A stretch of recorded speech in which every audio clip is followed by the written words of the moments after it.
Rossiyaga borayotganlar diqqatiga. 2025-yil 30-iyundan boshlab Rossiyaga kirish uchun QR kod talab qilinadi. QR kodni Gosuslugi.ru ID ilovasi orqali olish kerak. Kirgach, 3 kun ichida raqamli ro'yxatdan o'tish majburiy. Ariza safarga chiqishdan kamida 72 soat oldin topshirilishi lozim. Shaxsiy kabinet, fotosurat, reja qilingan safar sanalari kiritiladi.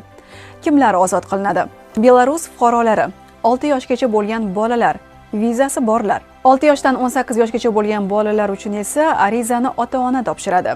Favqulodda holat, kasallik, yaqin qarindosh vafoti bo'lsa, arizani 4 soat oldin berish mumkin. Safarga chiqayotgan bo'lsangiz, bu yangilikni albatta e'tiborga oling. Ushbu xabarni Rossiyaga bormoqchi bo'lgan do'stingizga yuborib qo'ying.